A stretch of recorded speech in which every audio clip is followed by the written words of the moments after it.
మామ నిజం చెప్తానా, రైతే రాజన్ను నీ చెప్పువాటి దెంగాలే. రాజు కాదు ఆడు, వాడు పెద్ద కూలోడు. ఎందుకు చెప్తానంటే, రాజు అంటే మంచిగా యుద్ధాలు చేసేటప్పుడే కష్టపడతాడు, కానీ కూలోడు రోజు కష్టపడాలి. మరి మన బతుకు రోజు కష్టపడే, మరి మనం రాజు ఎట్లా అవుతాం? ఇవాళ వర్షం లేదు, పొలం దున్నియాలని చెప్పి ఇక కాలువలో నీళ్ళు కనబడుతున్నాయా, ఇగో ఇటు ఒక 1/2 కిలోమీటర్ పోతే చెరువు ఉంటుంది. ఆ చెరువు కాడ నుంచి కాలువ తీసుకుంటా నేను మా అమ్మ వచ్చి ఇటు ఇంకో మా చేను కాడికి మళ్ళీ ఇంకొక 200 మీటర్లు కాలువ తీస్తాను. ఆ కొసగోయే లోపు ఈ కొసగ తెగుతుంది, అంతా జంగలేనే. ఇది అలా అన్నట్టు ఈ ఆయనతిగా చేనులో పడే మోపుకు ఇక ఆ గొడ్లు కనబడతానయా అక్కడ దూరాన, ఇక వచ్చి మొత్తం కాలువనంత దొక్కినాయి.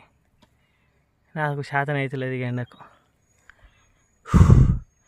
ఏం చేయాలి? సపడే కూర్చుని. మ్యాటర్ ఏంటంటే, మీ వరకు తెలియదు కానీ నా వరకు అయితే రైతే రాజు అని చెప్పువాడు దెంగాలి. రాజు ఎట్లా అవుతాడు? రాజు ఒక యుద్ధం చేసినప్పుడు తప్ప మిగతా రోజులు మంచిగా కూర్చొని హాయిగా రాజధానిలో ఉంటాడు. మరి మనం పొద్దున్నలో అయితే సాయంత్రం దాకా కూలి పని చేస్తూనే సావాలి. కూలి పని పొద్దుంచి సాయంత్రం దాకా రెక్కలు ముక్కలు అయ్యేటట్టు. ఏమనంటే రైతే రాజు. ఎక్కడ రాజే? వాడు కూలోడు, వాడు రాజు కాదు. అది పొలం నాటేద్దాం అనుకున్నప్పుడు ట్రాక్టర్ లేదు, మాకేం బోర్ లేదు. ఇగో బోర్ లేక నీళ్ళున్నప్పుడు ట్రాక్టర్ దొరకలే. ఇప్పుడు వానలు లేక చెరువు కాడ నుంచి నీళ్ళు వస్తాను ఇటు ఒక 1/2 కిలోమీటరు.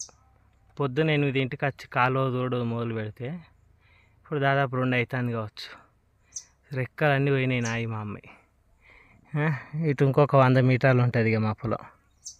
తెగినా కొద్దీ ఎత్తాను. ఇప్పటి వరకు గుంట కూడా వారలే, 2 ఎకరాలు వారాలి. ఇది జారిపోదు అన్నట్టు ఇదివరకు ఆ పక్క వాడు గొడ్లు పట్టుకొని వచ్చిండు, కాలువ అంతా దొక్కిచ్చిండు.